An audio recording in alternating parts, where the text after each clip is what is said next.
Dr. Elena Martinez walked down the long white hallway of the Galactic Exotic Creature Rehabilitation Center. Her shoes made soft clicking sounds on the metal floor. The space station was huge, bigger than most cities back on Earth.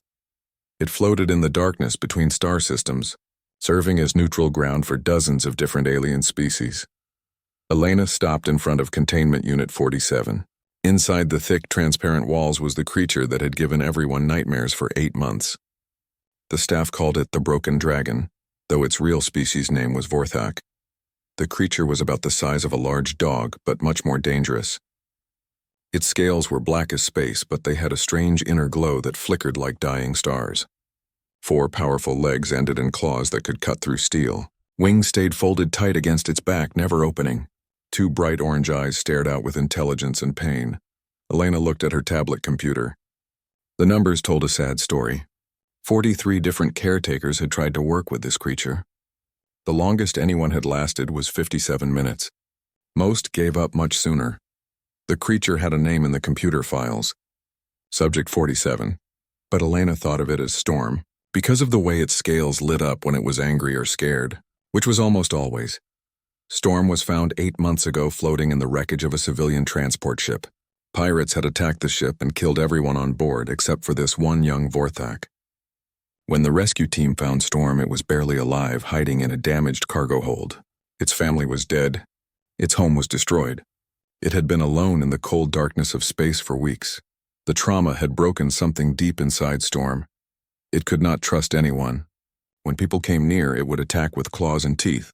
Worse, it would scream with its mind, sending waves of fear and pain that could be felt by every living thing nearby. Sometimes it would hurt itself, clawing at its own scales until they bled. Elena watched Storm through the barrier. The creature sat in the far corner of its room, making itself as small as possible. Its scales were dim and gray instead of their natural black shine. Every few minutes it would make a low sound that the computer could not translate. The sound was full of sadness. Still no progress? Elena turned around. Administrator Vance stood behind her, looking at Storm with cold eyes. Vance was a tall man with gray hair and no patience for difficult cases. The creature is healing slowly, Elena said. These things take time. Time we don't have, Vance replied. He held up his own tablet. The Galactic Council is asking questions. We've spent more resources on this one creature than on 20 others combined. The other animals in the facility are getting upset because of its psychic screaming. Elena knew he was right about the last part. Storm's mental pain was so strong that it affected the other creatures. The healing animals would have nightmares. Some refused to eat when Storm was having a bad day. What are you suggesting? Elena asked, though she already knew the answer. Euthanasia, Vance said. Put it out of its misery. It's the kind thing to do. No. Elena's voice was firm. Every living being deserves a chance to heal. Vorthaks are highly intelligent. This one has just been through terrible trauma. 43 caretakers, Elena. 43. Including Commander Zeth, who has 20 years of experience with dangerous creatures. If he couldn't handle it, who can? Elena remembered Commander Zeth's report.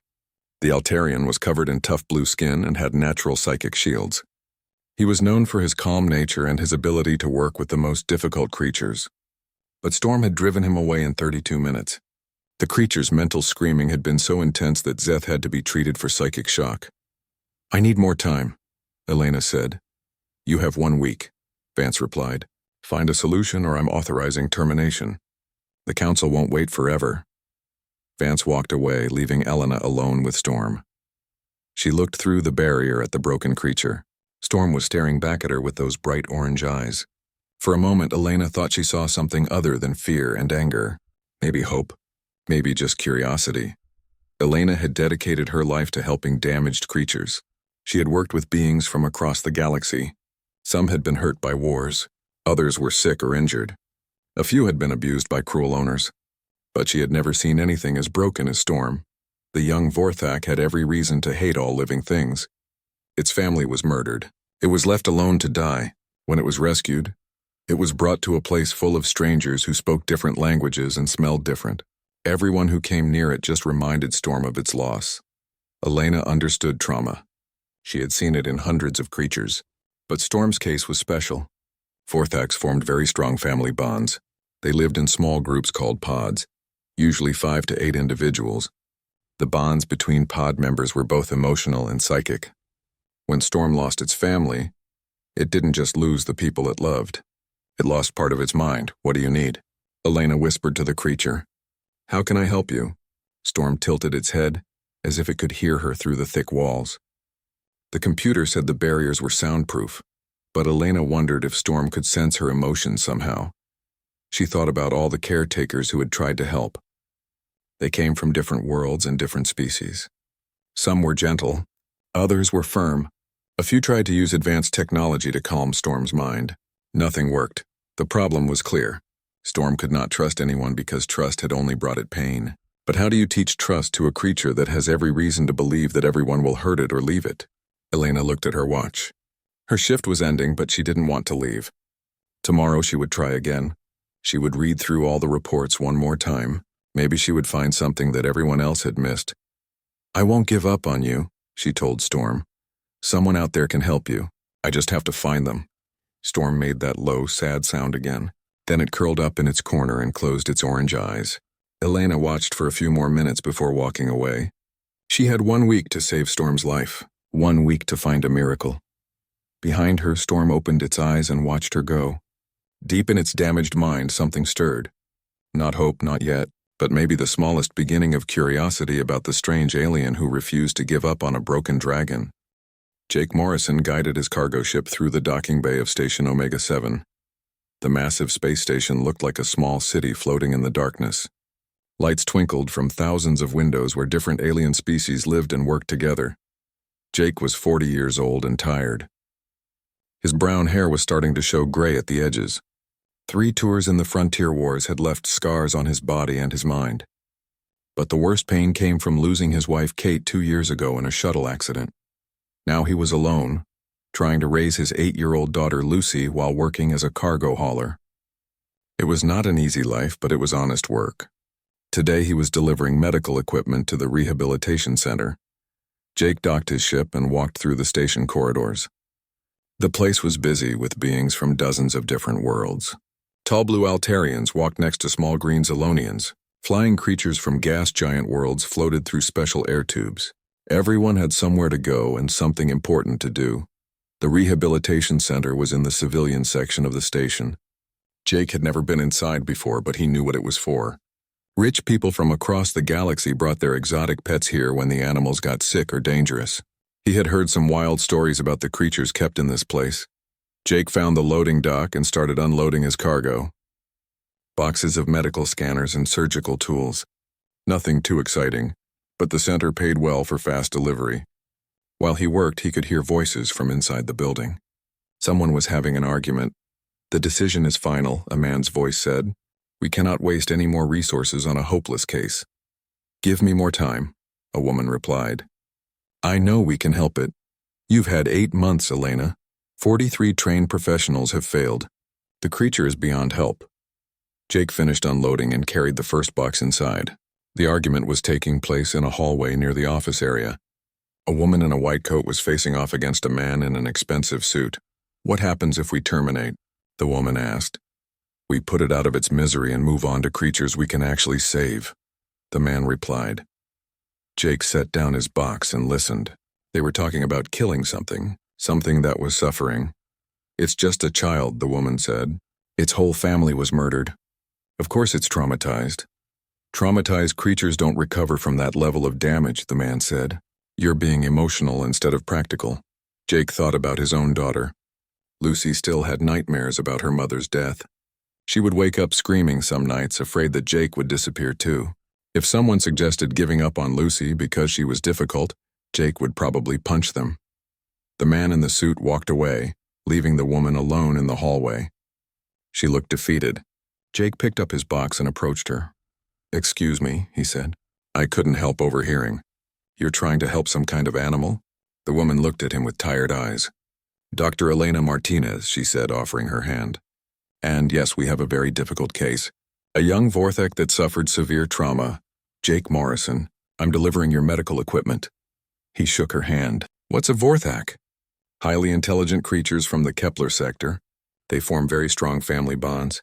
This one lost its entire family to pirates. It's been here 8 months and we can't get through to it. Jake nodded. Trauma can do that. I've seen it in soldiers. In children, too. Elena studied his face. You have experience with trauma? 3 tours in the war zones. Lost my wife 2 years ago. My daughter still struggles with it. Jake set down his box. What happens to the creature if you can't help it? Administrator Vance wants to euthanize it. He says it's the humane thing to do. Jake felt anger rise in his chest. That's giving up. When someone is hurting, you don't just quit on them. Tell that to the 43 caretakers who've tried and failed, Elena said. This creature attacks anyone who comes near. It screams with its mind so loudly that it affects other animals. Some of our best people have tried everything. Maybe they tried the wrong things, Jake said. Elena looked at him more carefully. What do you mean?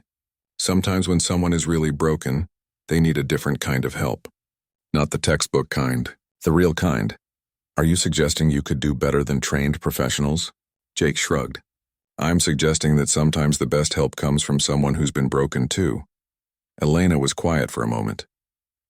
Then she said, Would you like to see the creature? Jake followed her through the center. They passed rooms full of strange and wonderful animals. Flying serpents with rainbow scales, crystal creatures that sang in harmonies, furry beasts with too many eyes. Some looked peaceful. Others seemed dangerous even behind their barriers. They stopped in front of Containment Unit 47. Jake looked through the transparent wall and saw Storm. The creature was smaller than he expected. About the size of a big dog, but clearly not an earth animal. Its black scales flickered with dim light. Orange eyes stared back at him with intelligence and pain. Wings stayed folded against its back like it was trying to make itself invisible. Beautiful, Jake said. Beautiful and deadly, Elena replied. Those claws can cut through steel. Its psychic screaming can cause mental damage. 3 caretakers needed medical treatment after working with it. Storm moved to the center of its room, watching Jake. The creature's head tilted to one side, like it was trying to figure him out. What's its name? Jake asked. Officially, Subject 47. I call it Storm because of how its scales light up when it's upset. Storm, Jake repeated. The creature's ears twitched when he said the name. Suddenly, Storm lunged at the barrier. Claws scraped against the energy field. The creature's scales blazed with angry light. It opened its mouth and made a sound that Jake felt in his bones, but Jake didn't step back. He didn't flinch. He just stood there looking at Storm with calm eyes. You're not afraid, Elena said, surprised. Should I be? Everyone else is terrified within minutes. Jake kept watching Storm. The creature was still pressed against the barrier, but it had stopped trying to claw through. Its orange eyes were locked on Jake's face. It's not trying to hurt me, Jake said. It's trying to scare me away. What's the difference? If it wanted to hurt me, it would keep trying to break through.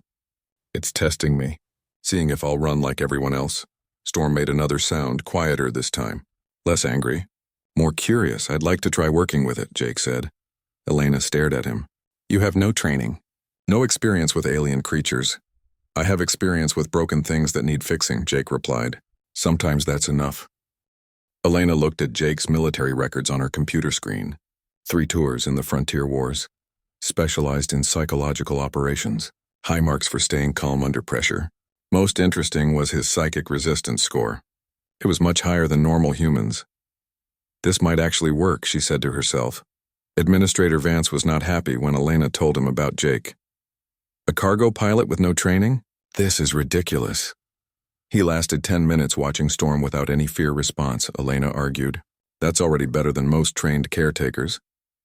10 minutes of looking through a barrier is not the same as actual contact, which is why I want to give him a chance to try. Vance shook his head. If this goes wrong, you'll be responsible for any injuries. Elena signed the paperwork anyway. She had 5 days left before Vance would order Storm's termination. She was willing to try anything. Jake came back the next morning. He had arranged for his daughter Lucy to stay with friends while he worked at the center. Elena showed him the safety equipment and explained the basic rules. Don't make sudden movements. Don't raise your voice.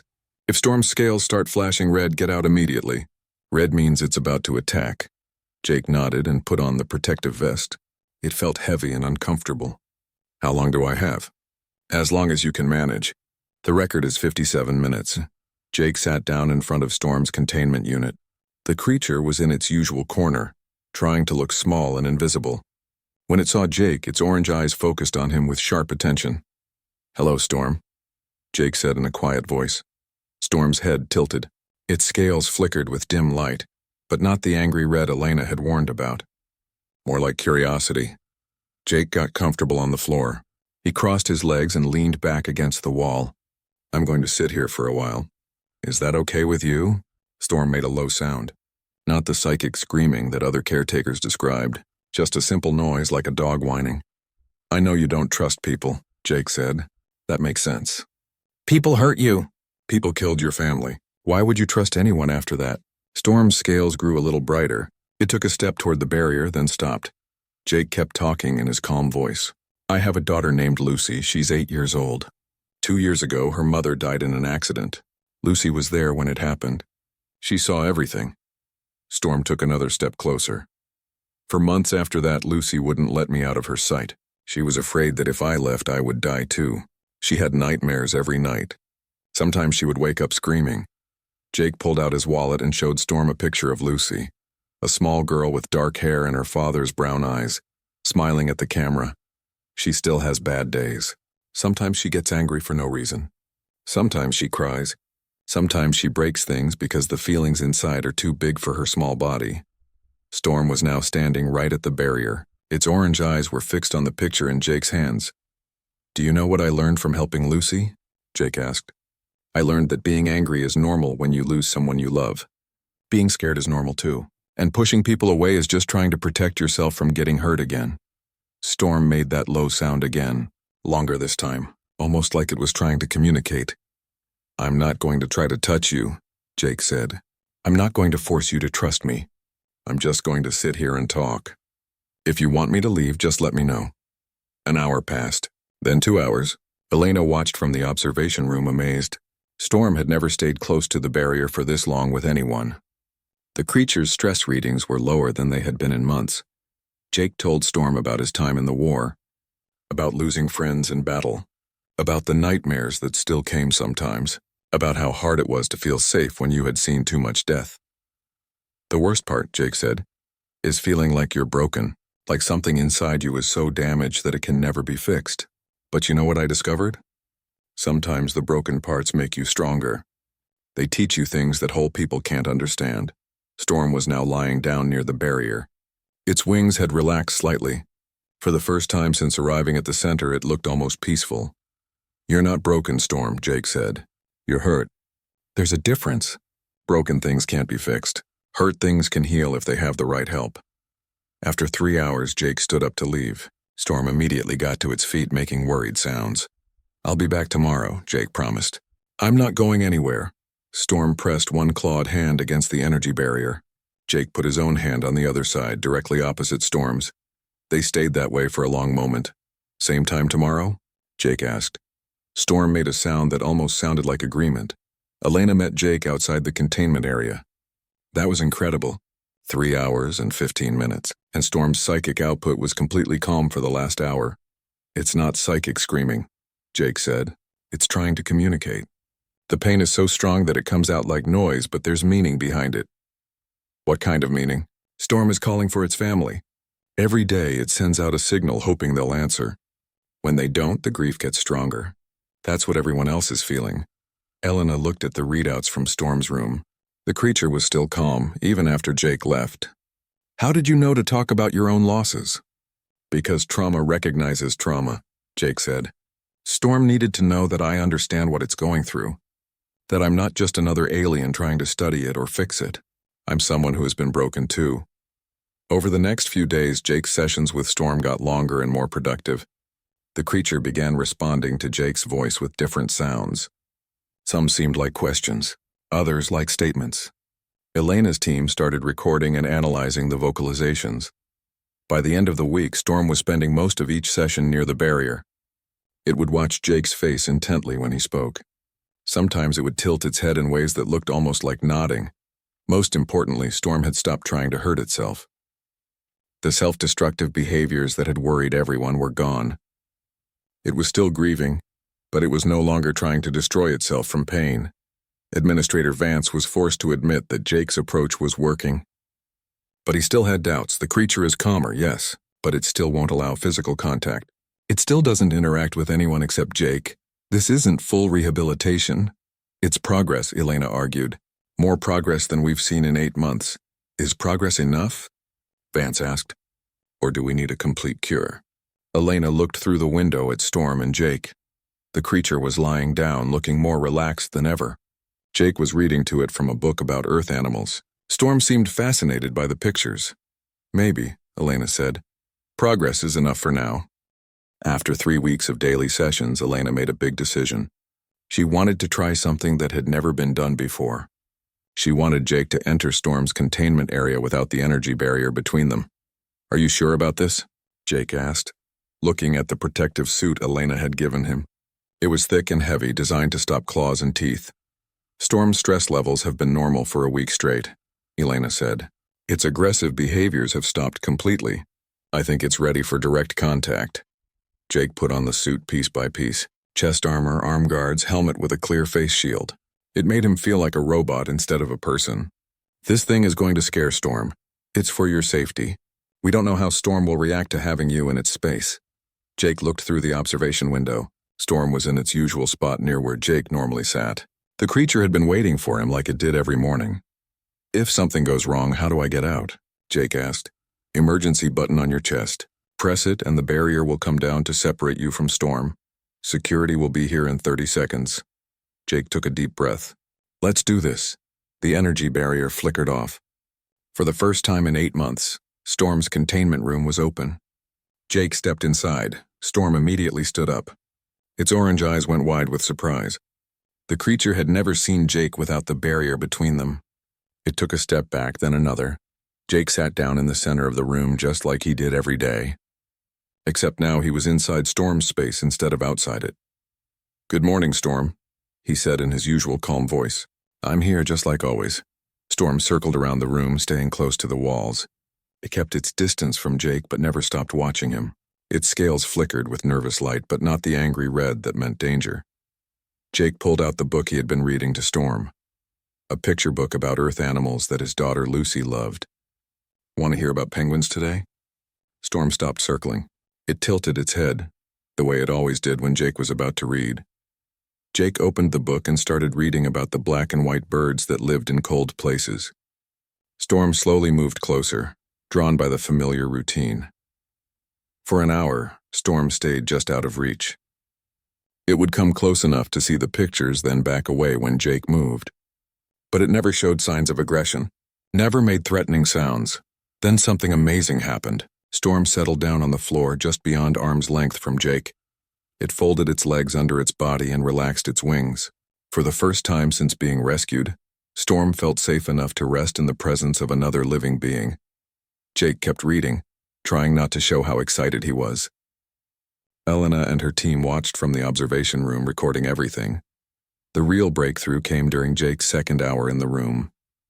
Storm began making the low, rhythmic sounds that Elena's computers had identified as comfort vocalizations.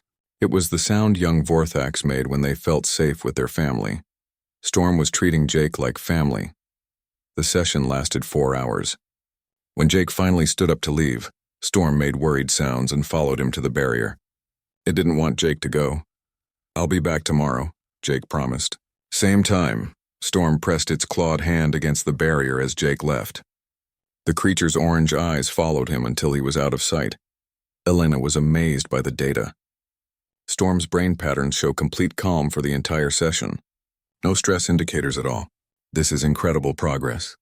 But their celebration was cut short. The next morning, Administrator Vance called Elena to his office. He was not alone. 3 people in military uniforms sat around his desk. Dr. Martinez, these are representatives from the Galactic Council Military Research Division, Vance said. Elena felt cold fear in her stomach. What do they want? A stern woman with gray hair spoke first. We've heard about your success with the Vorthax specimen. Military research is very interested in studying its rehabilitation process. Storm is not a specimen, Elena said. It's a living being that's been through terrible trauma. Nevertheless, the creature has shown remarkable recovery under human care. We want to transfer it to our facility for further study. Absolutely not, Elena said. Moving Storm now would destroy all the progress we've made. The decision has been made, the woman replied. The transfer will happen tomorrow. Elena ran to find Jake. He was in Storm's room reading as usual. Storm was lying close to him, completely relaxed.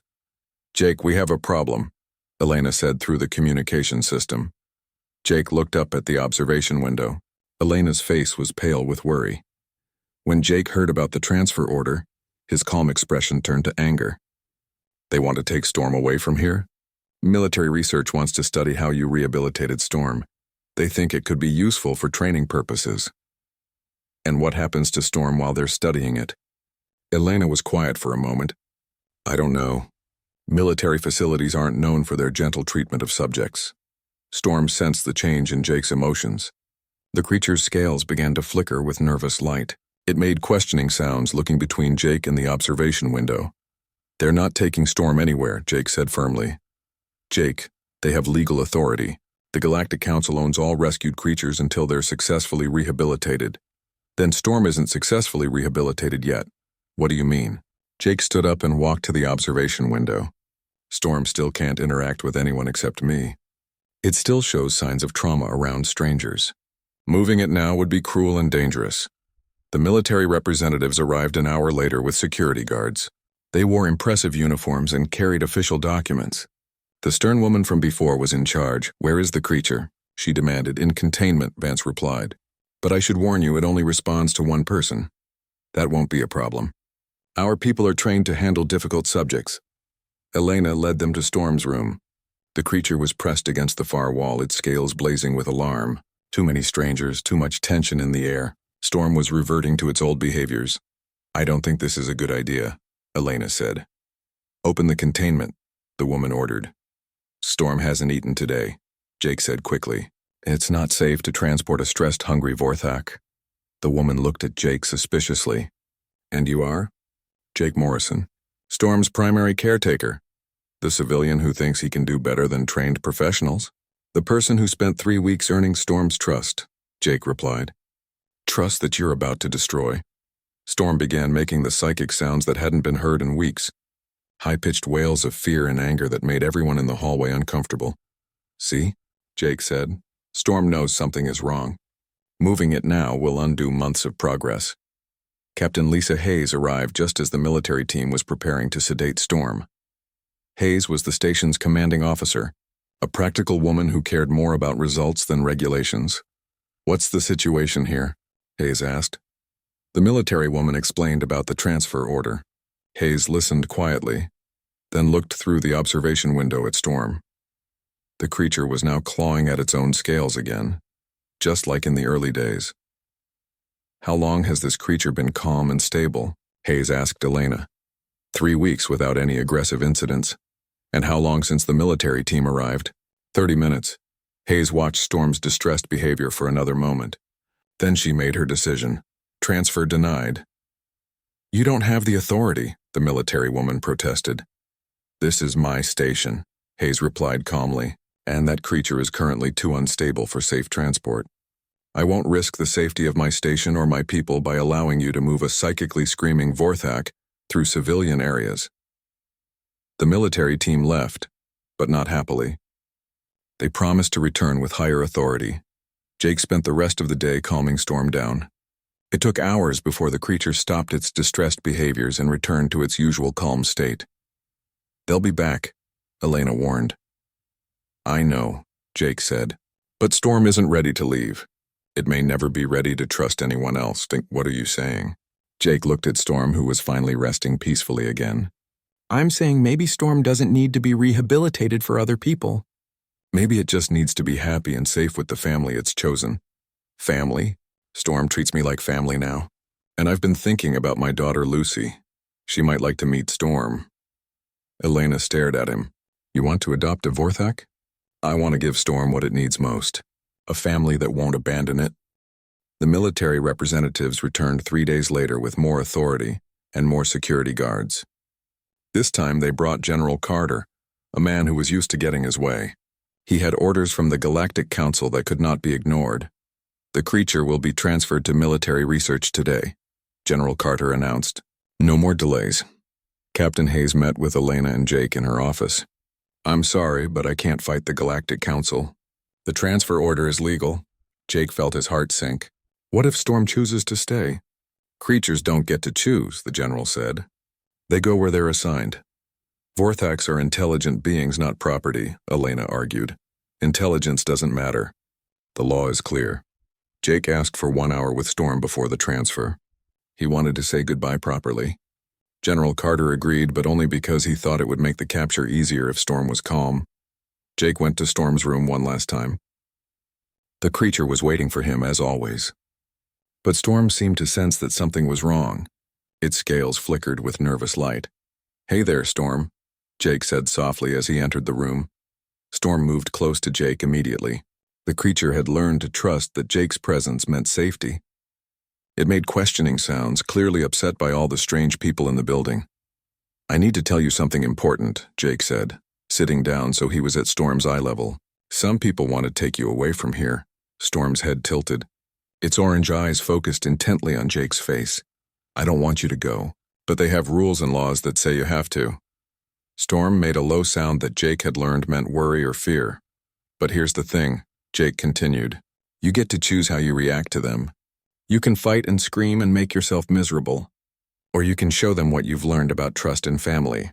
Storm moved even closer. For the first time ever, it reached out with one clawed hand and gently touched Jake's arm. The touch was careful, deliberate. Not an accident. Jake felt tears in his eyes. You've become part of my family, Storm. You and me and Lucy. That doesn't change no matter where they take you. Storm made a new sound, longer and more complex than its usual vocalizations. Jake wished he could understand what it meant. The transfer team arrived with sedation equipment and transport cages. Storm saw them through the observation window and immediately moved to stand between them and Jake. Its scales flashed bright orange, not with anger but with protective instincts. Interesting, General Carter said. The creature is showing territorial behavior. It's protecting Jake, Elena corrected. Vorthax are naturally protective of their family groups. Even more reason to study it. Jake stood up slowly. Storm, these people aren't here to hurt me, but they want to take you somewhere else. Storm looked at the transfer team, then back at Jake, its scales dimmed to their normal color. I need you to be brave, Jake said. Can you do that for me? General Carter nodded to his team. They began setting up their equipment. Storm watched every movement but didn't attack. It stayed close to Jake, looking for guidance. Then something unexpected happened. Jake's daughter Lucy appeared in the hallway outside Storm's room. Lucy was supposed to be at school, but she had heard about the transfer from Elena. The 8-year-old girl had somehow convinced a friend's parent to bring her to the station. Daddy? Lucy called through the communication system. Storm's head snapped toward the sound.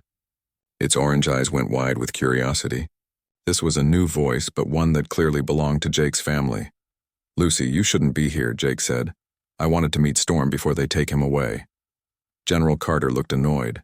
Children are not allowed in containment areas. She's not going inside, Elena said quickly. She just wants to see Storm.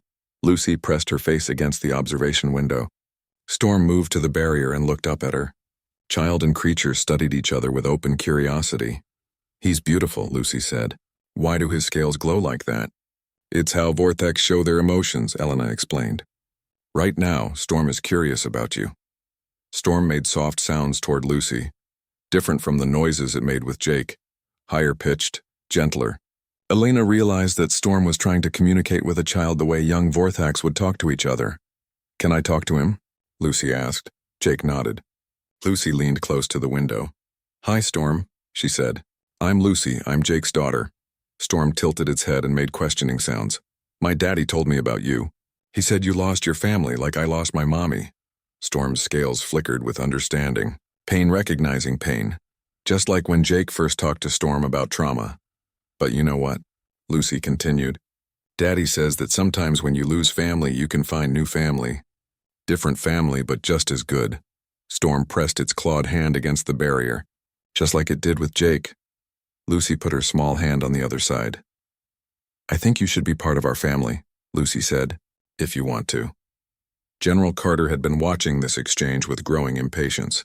Enough sentiment. We have a schedule to keep. He ordered his team to enter Storm's room.